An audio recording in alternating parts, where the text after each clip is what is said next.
year ago, I was so sure that what I had was mine. My life. 17 years of existence.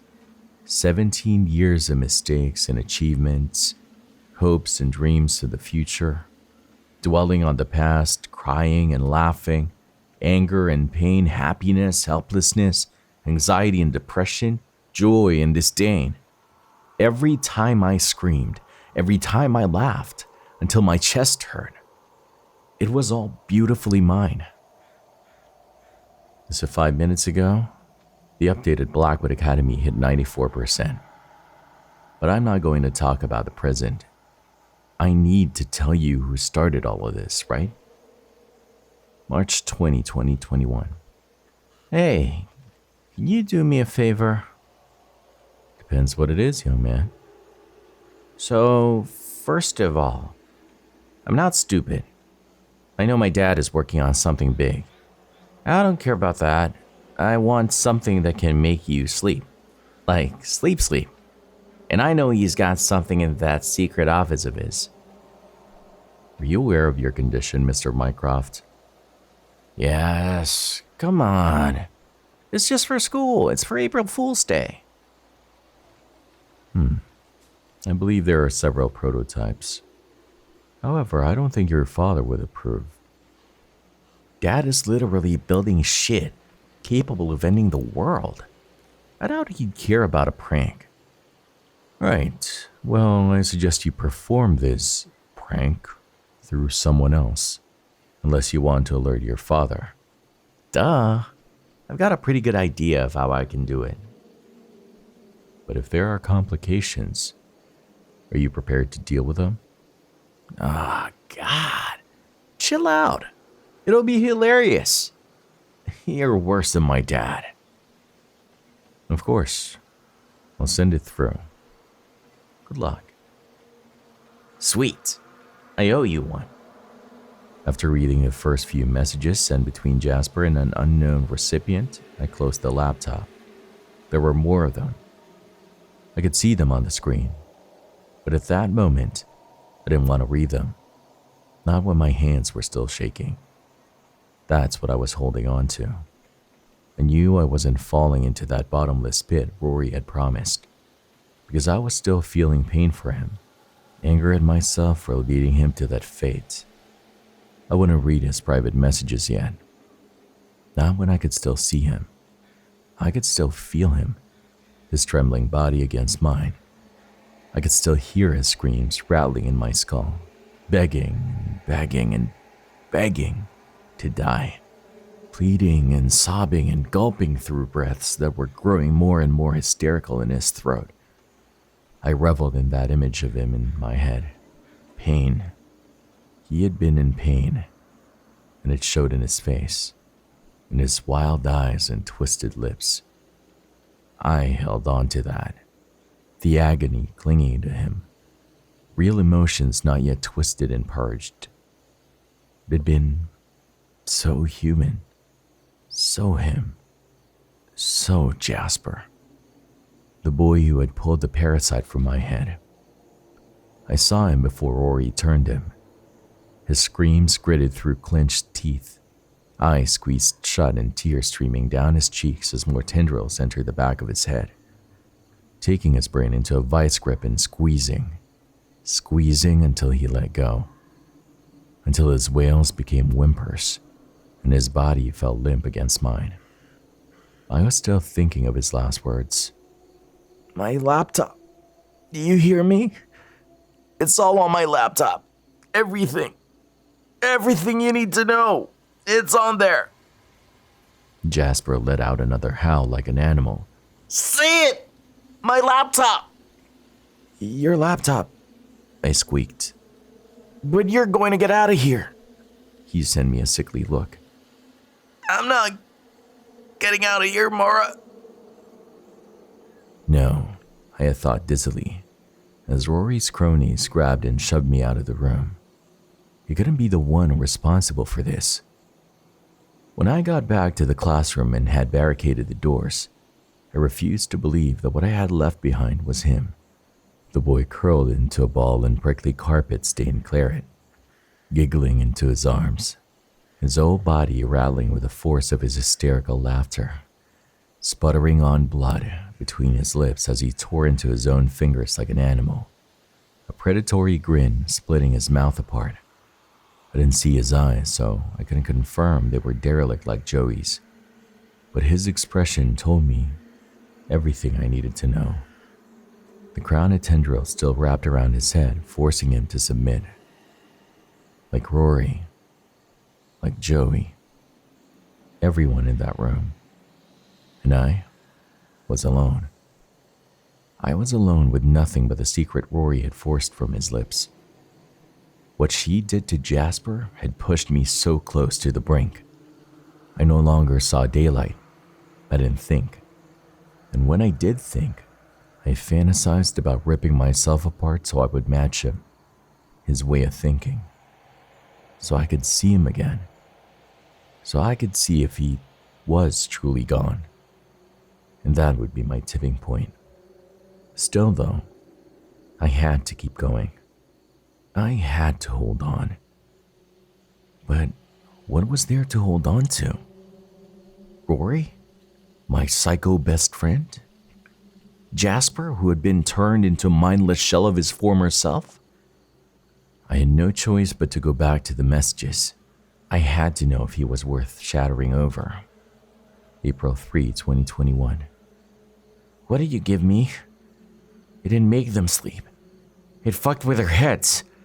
How do I reverse this? Is there a way to stop it? Please, you have to help us. I'm scared. I don't know what to do. They're dead, Oliver. They're dead. Oh, God, I killed them. I did this. What did you give me? April 7, 2021. Are you ignoring me?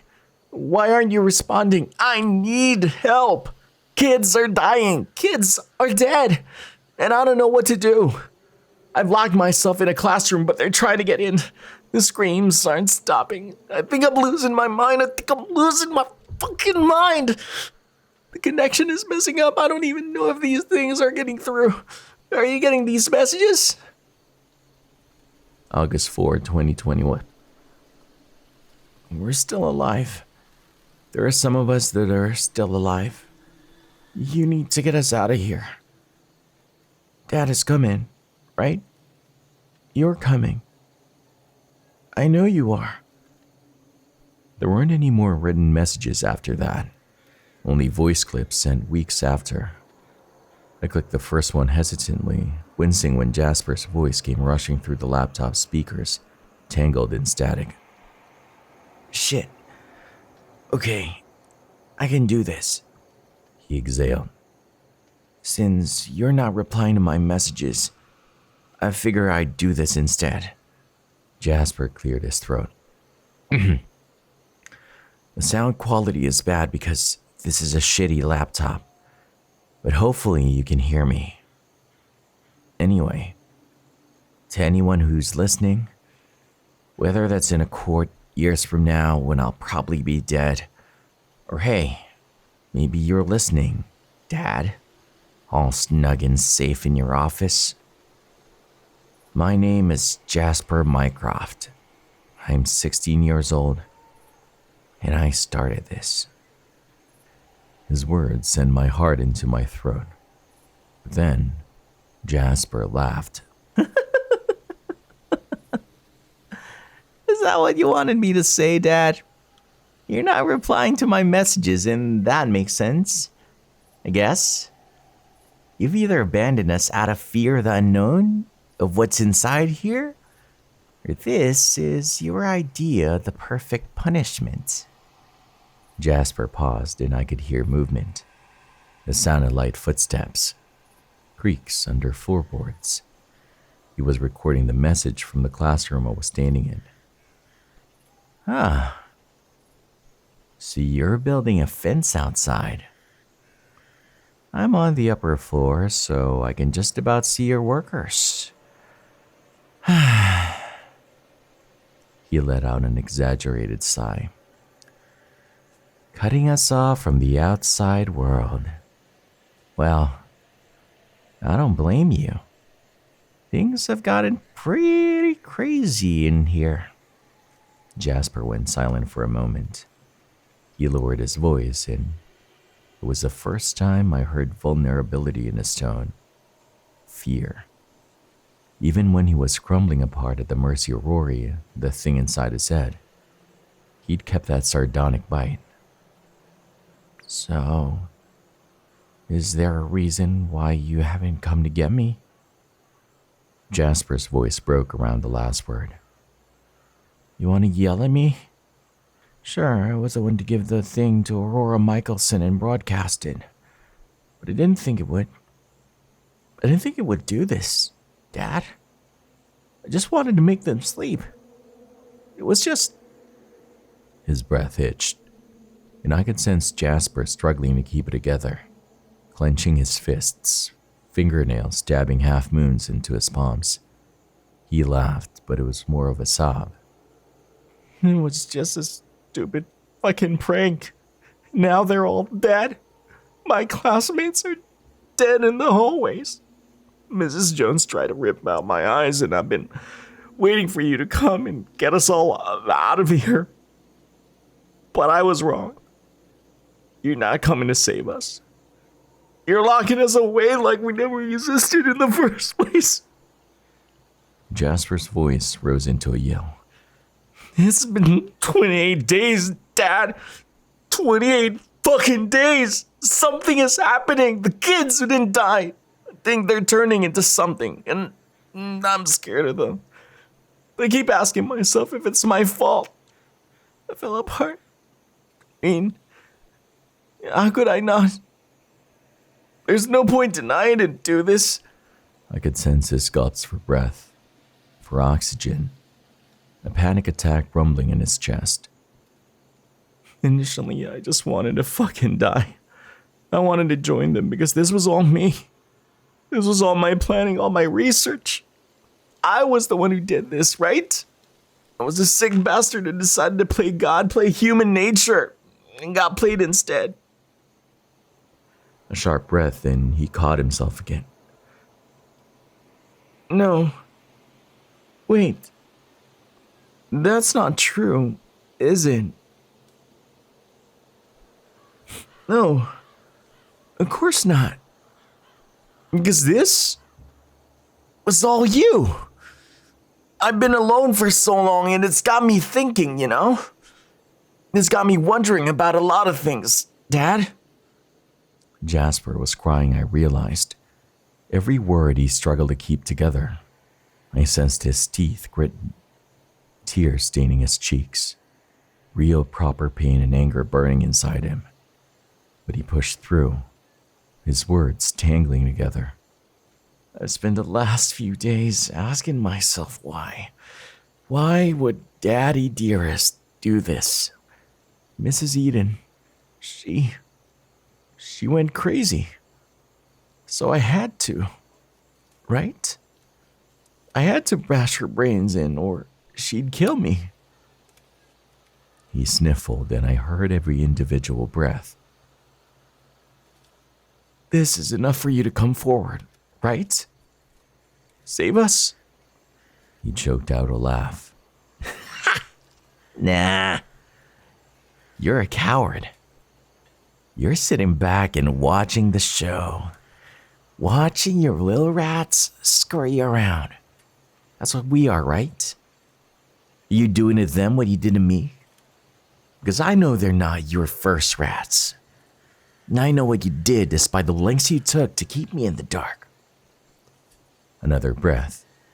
This one sounded relieved. Remember my 14th birthday? You got me the new Call of Duty game. I thought it was a birthday present. But you never got me gifts. It was always Mom. Instead, it was to keep my mouth shut, wasn't it? Because of what I found in your office. And I know I wasn't alone, Dad. There were others too. Something cold slithered down my spine. Others he took away. Jasper continued. He stripped them from my mind. like it was child's play. I imagined Jasper smile, his dark eyes as he spoke. Yeah, I bet I've caught your attention now. Are you sweating, Dad? Are my words making you feel uncomfortable? Well, listen to me sing like a canary. Jasper paused. You see, throughout my life, I've had memory blanks. I mean, my whole brain is practically Swiss cheese. I thought it was because of my condition. That's what Dr. Oliver said, right? Narcolepsy can fuck with my memory and make me sleep. I lost hours on my day, people I'd spoken to and conversations I'd never get back, which I never questioned. What I do remember is my 14th birthday, when you took me home and treated me to a giant chocolate.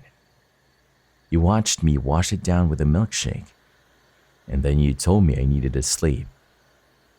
The world started spinning and you told me it was just my condition. And after that day, everything has been a confusing blur. Like I'm dreaming. Jasper sighed, his breath rattling the microphone. You told me to trust you. And I did. I didn't question anything because I didn't have to. You're my dad. Why would I? And yet you left me clinging on to maybe 6 or 7 hours of consciousness every day, waiting for it to happen again. It's like my body was shutting down. There was no warning, no dizziness. I'm aware and trying to force myself to watch TV. And the next second, I'm waking up minutes, hours, sometimes a whole day after. Wasting away, Dad. Rotting. Jasper chuckled. In a way, I was no different to the freaks outside trying to kill me. He hummed. Which leads me to my biggest question. Where did my condition go, Dad? You know, the condition I'm supposed to have for the rest of my life. Since the outbreak, I'm miraculously cured. I haven't passed out once. So this is your mercy, right? Did you make me immune to this? You turned my classmates into mindless freaks and saved me? His voice cracked. What you did to me when I was 14. Is that what was leading to all of this? Because I was your first rat, right? I know your intention wasn't to make a fucking Walking Dead knockoff. So what was your original plan? A pause and Jasper laughed again. It's not like he will tell me. I'm talking to a brick wall. I've been talking to myself for months. Why am I even bothering?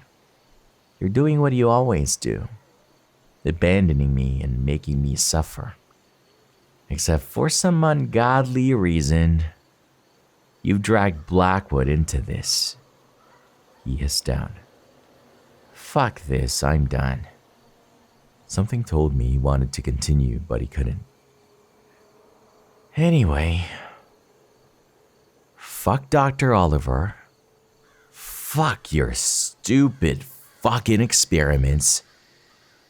And I swear to God, Dad, when and if I turn into one of those things, and I hope to God I do, I will happily rip out your throat with absolutely no remorse. And I think that's beautiful. A sight to be seen, right? Your own son? He coughed. Sorry. Lab rat. Being the cause of your downfall. Maybe even the cause of the end of the world. He scoffed. I'll never know what you did to me, but I'm okay with that. I'm glad you messed with my memories. 'Cause I'm pretty sure if I did ever remember, it would send me right off the edge. The recording was coming to an end. What was your goal? Is this it?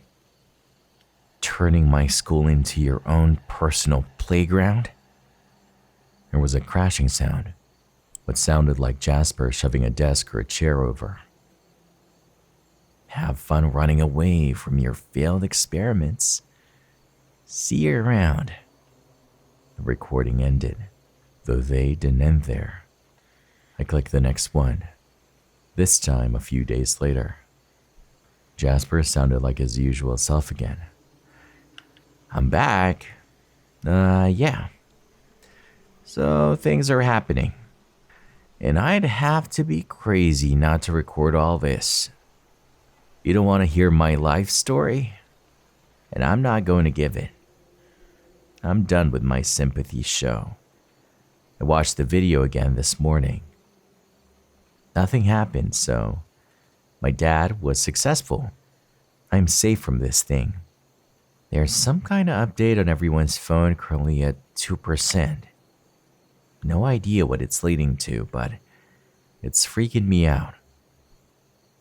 Who knows? Maybe it's turning us into cell phones. He laughed, and it was a real, genuine laugh. Now I understood Jasper when he said he'd been alone for a whole year. No wonder he was laughing. The dude was slowly losing his mind. Anyway, I've got to go. There aren't too many freaks outside, so I gotta make a run for it. I will say, though, that something is changing. It's been happening for a while. I think, now it might sound crazy, but I think there's a different type of freak. There are the totally mindless ones, like don't dead open inside zombies. Jasper trailed off, taking a breath. And then there are these ones. I think these guys are intelligent. They still have their brains. Well, that's going a little far. What I mean is they're not mindlessly chewing on kids' remains. They're like the Dead Breakfast Club. Unlike the freaks, looks like they have actual logical thought. The small pause made me wonder if Jasper was lost in thought for a moment.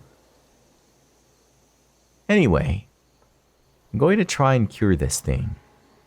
Not much of a scientist, but hey, I'll try. The kids who haven't gone full freak travel in packs and talk to each other. I heard them laughing this morning, like actual laughter, not zombie laughter. He paused. Can zombies laugh?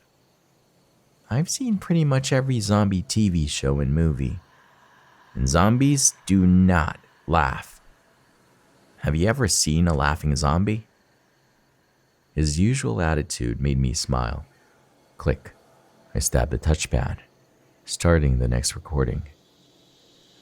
A lot to report today. I've officially come up with a name for it.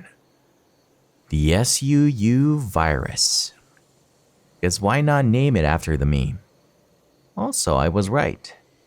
It's not just the freaks. There are kids affected by the SUU virus, but they don't turn. Well, they do, but it's different. It's like they're not even zombified. They've just gone completely nuts. I've seen them die. I saw Isaac Tate fall to his death on that first day when everything happened. I saw him last night chewing on some kid's legs, literally chatting with Joey Summers like normal. I think something is growing on them, or at least gluing them back together. I thought back to Connor Marlowe. It's freaky. Isaac's head had clearly been, I don't even know, put back together? Is that even possible? Is the virus fixing them? They're fucking insane, and not even in a zombie way. They're fully aware of the shit they're doing. Earlier, I saw a girl drag another kid up like 4 flights of stairs. Jasper's words brought foggy memories blooming back into focus. I followed them and kept my distance. The girl seemed conscious. I mean, awake. Like, she was aware of what she was doing. She slammed this other girl, maybe a freshman, onto a desk and tied her legs and arms down. And then, Jasper hissed out a breath. Fuck. I don't know how to say it. This crazy bitch sliced open the girl's stomach, like her actual guts, and kept the freshman alive. It's like she enjoyed it. His voice shuddered. She enjoyed causing the girl pain. I've never seen anything like it before. The girl was pushing the freshman to grab a medical saw and plunge it into... I tapped pause, my breath in my throat. I knew exactly what Jasper was talking about. He was describing what I did to Alexa Blake. Dragging the voice recording forwards, I focused on the rest of the message. This is seriously fucked up, man. These kids are more dangerous than the freaks. It's like the SUU virus affected them, but also didn't. I mean, it definitely fucked with their head, but it didn't turn them into zombies. It did something even worse. I already knew what he was going to say. It's made psychopaths.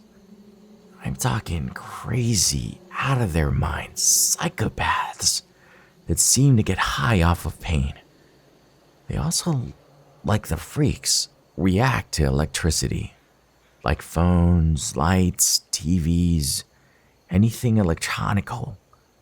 They seem to be able to control it. Now, I'm not saying this virus is evolving to learn literal electrokinesis, but that's exactly what I'm saying. Jasper sputtered. This is actually happening, right? Am I dealing with a sentient virus that isn't just learning through its hosts, but making a whole new species out of the kids it couldn't turn? With shaking hands, I tapped on the next recording. This time, Jasper was breathing heavily, but he wasn't scared. He was excited. This time, he wasn't alone. I could hear rattling, hissing, what sounded like giggles. My gaze went to the empty desk with the shackles mounted to the legs. I got one. Not a freak. I got a conscious one. And I was right. They're not zombies at all. They're like me. Except something has been zapped in their head. They have normal speech patterns. They'll also have the capabilities of a freak, which means they're crazy fast. I managed to get this one in the back of the head. That seemed to be their weak spot. It was alone, which was unusual. They usually roam in groups, hunting down survivors. Jasper! A boy's voice rattled through the microphone. Shut up, Jasper told the boy. Come on, dude. No matter how hard you try, you're not going to eat my fingers. The boy laughed. You're scared, Jasper. Scaredy cat. Scaredy cat. Subject 1. Jasper ignored the kid. Luke Aisling. Why don't you tell me why you're scared? Luke droned. Come on, spit it out. Spit it out. Talk to me, Luke. What is this thing, huh? What is it doing to you? Are you going to cut me open? Luke giggled. Do it. Please do it. Cut me open, and I'll shut up, I promise. See? I'm closing my mouth. I'm not going to speak. Do it, Jasper. Do it. Wow. Jasper whistled. You really are driving the crazy train. He sighed. As you can see, well, here, this one is pretty vocal. See? You have a speech, as I said. I watched them hang out. They talk to each other like normal, but they're fucking gone in the head. Like they've left on the one-way train to Louisville gone. The key similarities between them and the freaks are that they still eat kids. They kill, they're fast. This one is intact. But like others, it's like this mold that's taken over the school, all over the walls. It's mending them. Like whatever happened to them, injuries, getting their head smashed in and their guts pulled out. It's fixing them like glue. Jasper's voice faded in and out, and I could hear clattering as he seemed to be sorting through instruments. Oh, and for my first initial look at the subject, I think this thing has evolved into a physical thing in his head. I'm going to do observations. Just give me a minute to get ready. The next voice recording started playing. First observation, there's definitely something inside him. The subject is being an asshole, so I'm going to wait for a while. I'm starting to think this thing goes to sleep at night. At least that's what I gather from their behavior. It's weird.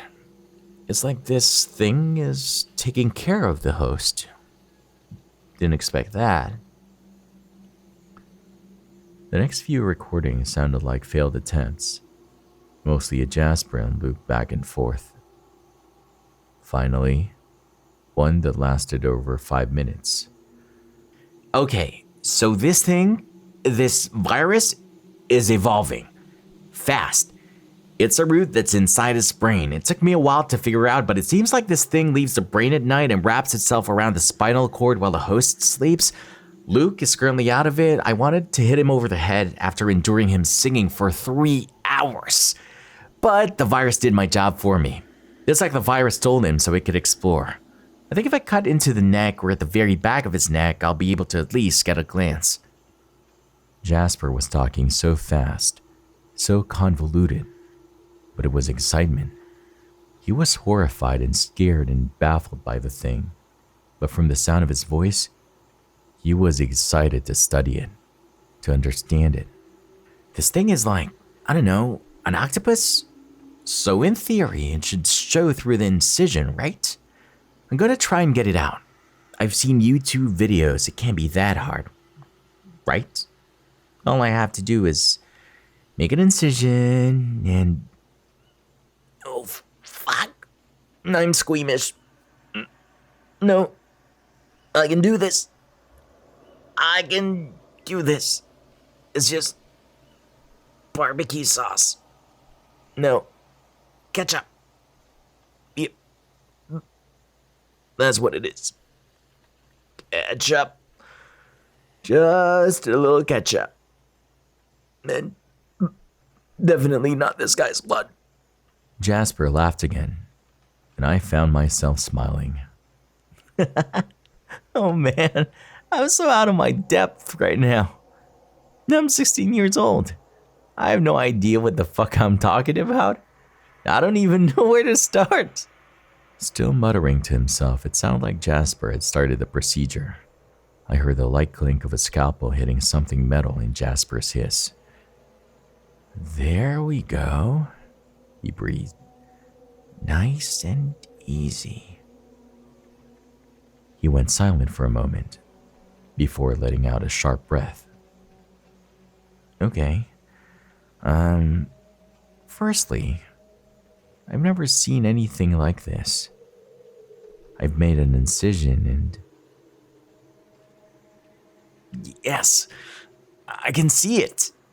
Oh, wow, you're a little fucker, aren't you? Jeez, this thing is strong. I think it's trying to grab my scalpel. Jasper cried out suddenly, and a crash sounded. It looks like I woke it up. I think the host is going into shock. Hey, dude, can you hear me? The subject is bleeding from the ears. I don't know what to do. Hey, Luke, hold on for me, okay? Luke! A sound like a pop. Silence. Heavy breathing. There's blood everywhere. It's all over my hands. My shirt. He's everywhere. Luke. He's dead. This thing. It killed him. I thought I could get it out. Just give me a second. There was a pause before he continued, his voice almost a childish whimper. Subject 1, Luke Oliver. Failed. It seems to know what I'm trying to do. And as soon as it knows it's under threat, it nukes the kid's brain. This bastard really said if I can't have you, nobody can. I've scraped what's left of it from Luke, but the thing is dead. I don't think it can survive outside a host. Jasper let out a sigh. Maybe I'm going crazy, but it almost looks like the Sioux virus targeted its victims, picking and choosing who to fully infect and who to turn into a psycho. Which means this thing is intelligent. Again, it's just a theory. And I was never good at bio. But I swear this thing knows who and who not to infect. There are around 20 kids who didn't fully turn, who instead evolved with virus. This thing scares me, sure. The speed of its ability to learn and evolve. But it really is incredible. He went silent for a moment. Are these psychos because of you, Dad? You fucked around with my head. That's obvious. But did you do this to anyone else? Is that why a certain number of kids haven't gone zombie? He choked out a laugh. Is this what you wanted to create and were instead screwed over by your own creation? The following voice messages weren't important until the last few. Most of them were Jasper failing to save our classmates. The next voice recording. So, this is surprising. I got one out. I actually got one out. Subject 18 is currently stable, and it looks like she's waking up soon. Upon extracting the Sioux virus in its physical form, I think it died at the bottom of the Coke can. Which is a sad way to go, huh? Dying in a Coke can. He chuckled, and I could sense his excitement. Wait, I think she's waking up. Fingers crossed she's got her mind back. The next recording was 2 days later. Hesitantly, I clicked on it. Good morning! Subject 18, also Murra, is good. Well, she was good until she ran off with her gang. If she comes back and shows any signs of whatever she was, I'll kill her. Sounds brutal, but I know what these kids are capable of, and she was part of them. He cleared his throat. On a lighter note, we studied one of the kids in stasis today. The Sioux virus has a new form. It's like a centipede? I pulled one right out of a kid's ear. As the update climbs, it looks like it's changing them. But I'm optimistic for the first time. I actually have someone to talk to. And I'm learning more and more about this thing. I'm going to cure it. If I can figure out how this virus works, I wonder if there's a way to reverse the effects. It worked with Murra, right? That was his last message before I led him to his death. There was so much I wanted to ask him, and I couldn't. I wanted to ask him about his father. Had he really created the virus? And why? Then there were the questions I didn't want to ask. Jasper had heavily implied his condition had been a side effect of whatever his father had done to him. Because of that, he was immune to the virus. But he wasn't, I thought. When I left him, he was infected. A thought came to mind, however. When Rory forced us to watch the video, it hadn't affected him. So she'd used a different tactic. Her words echoed in my mind, and my gut twisted. If the video isn't working on you and I can't incite an external reaction, how about an internal one? So Jasper hadn't been infected. Instead, his brain had been physically forced to submit. The thought should have made me feel sick, but the fog was coming back, and I was smiling. I was smiling at the thought of twisted vines squeezing his brain in a vice grip, eliminating all logical thought. I started laughing then. I don't know why. I was filled with anger and pain and sadness for him, but I was choking on gulps of hysterical laughter. This is what Rory wanted. She wanted me to fall. She wanted me to plunge myself further and further into the dark and thinking about Jasper, about those tendrils and vines wrapped around him, suffocating his thoughts and forcing him into a psychotic mindset was doing just that. I was still laughing, giggling to myself, when a bleep sounded. After squinting at the screen, I realized that there was a new message at the bottom of the chat. This is a message for Jasper Mycroft. Are you there? This is an encrypted server. All messages will disappear in 5 seconds. My chest ached, but the pain was good. It made me feel good. Jasper had been crying out for a year, begging for help, and he was ignored. Now the outside world wanted to talk. The keyboard in front of me was blurry, and I struggled to type. He isn't here. My name is Murra. Hello. A reply came a second after I hit send. Murra Delaney?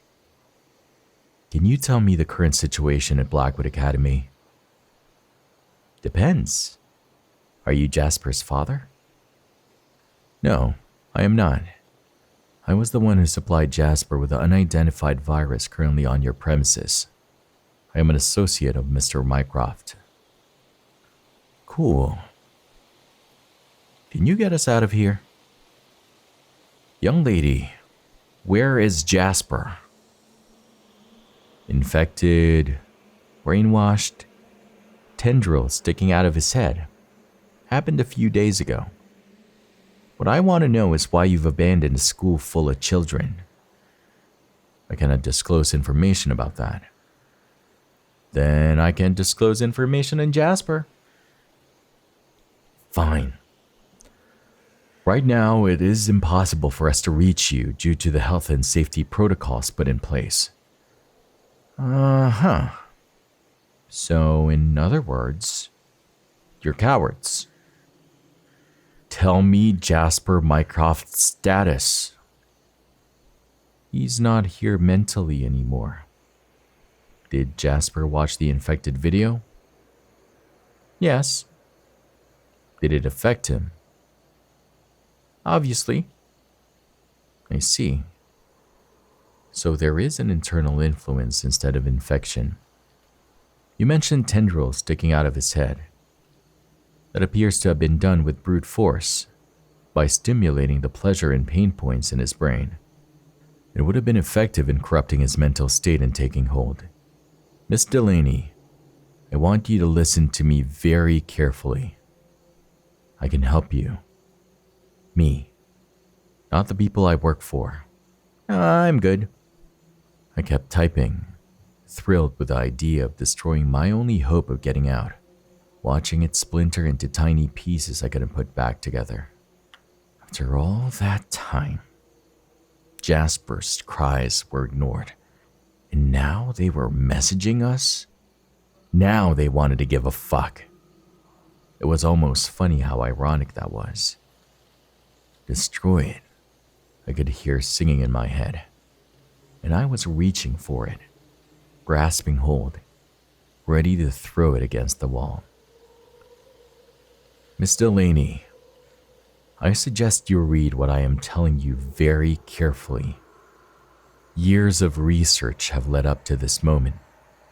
Without the sacrifices we made in the past, we would not have the ability and resources to reverse what has been done. I need you to tell me, is Jasper Mycroft past saving? I thought about that, lowering the laptop. I could see through the fog. He was alive, sure. The vines in his head were probably doing a lot of damage. But it's not like he cared. Tell me what you mean by reverse, and then we'll talk. There was a pause before he replied. After looking over Jasper's findings, I'm certain the corruption is in the frontal lobe. If I can get some actual readings from their brains and a sample of live virus, I may be able to help them. I'm the one who supplied Jasper with the virus. However, my intention was not to continue the project. It was to save you. Save us? Yes. Altering the prototype, however, was a grave mistake. My mind cleared, and suddenly the keyboard wasn't swimming in my vision. What he was saying grounded me to reality, back to pain. I could still feel it exploding in my body, what I'd done to myself. What?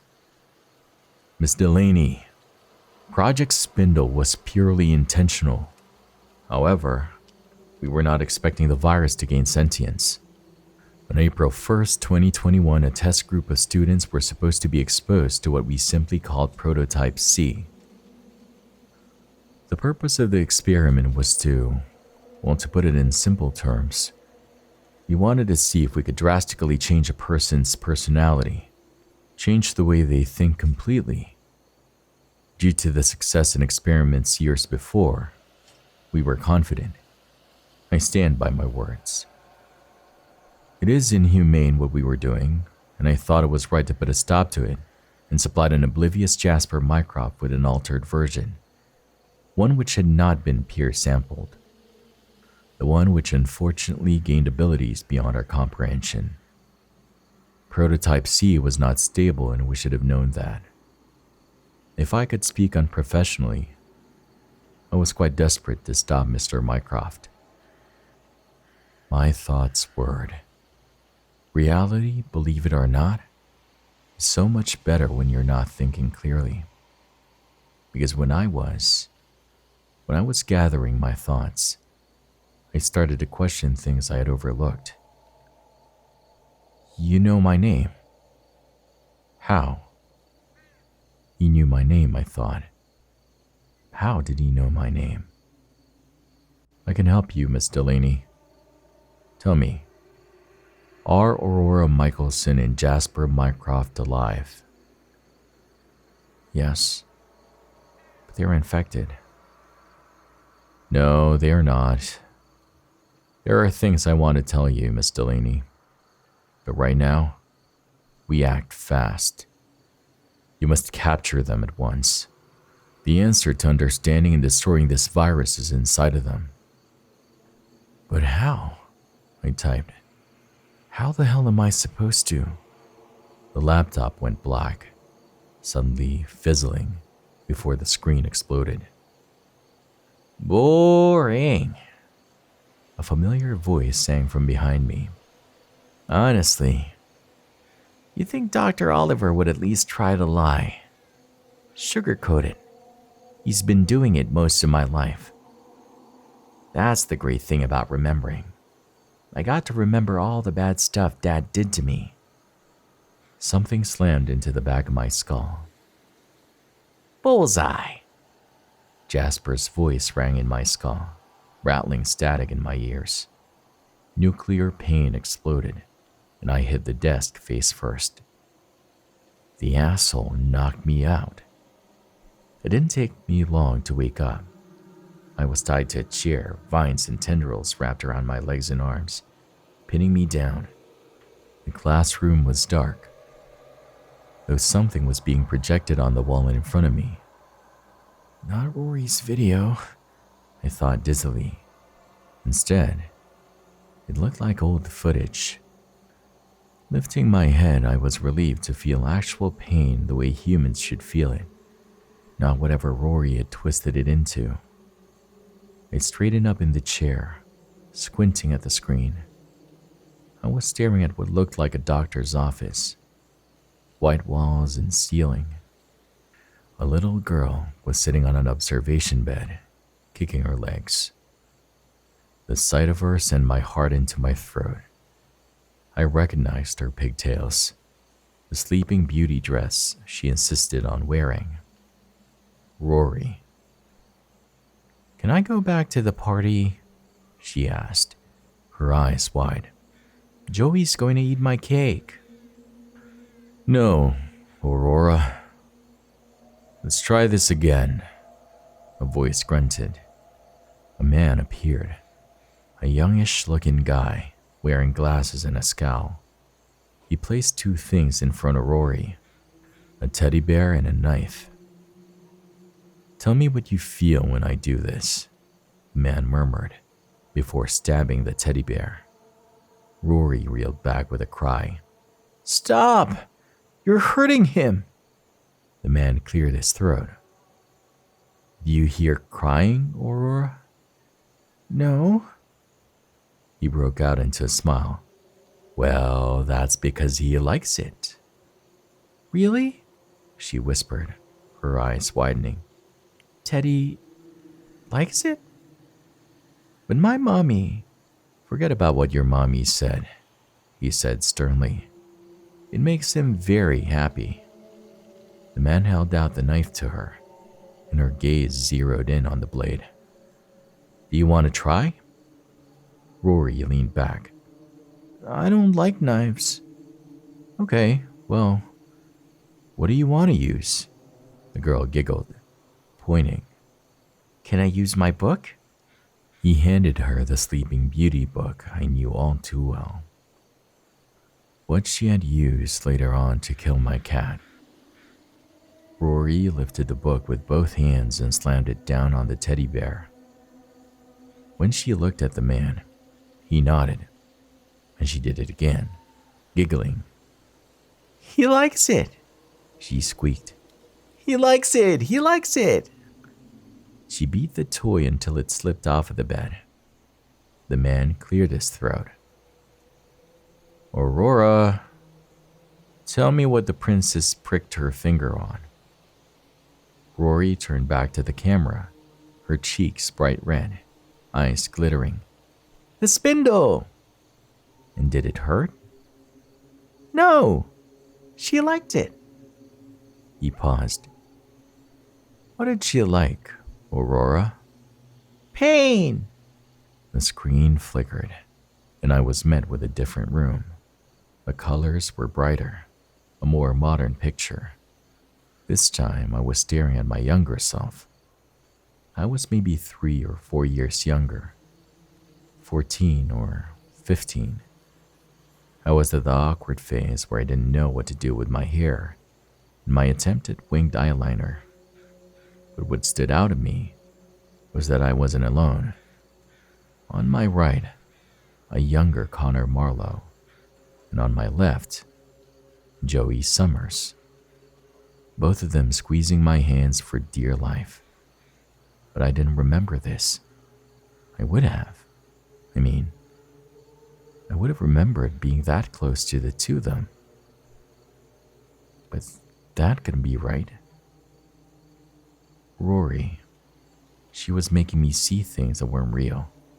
She was messing with my head. Well, the same man's voice off camera. Don't be shy. What do you want? The three of us exchanged glances. Your son, Connor said, his eyes dark. Where is he? And Rory, I spoke up, my voice shaking.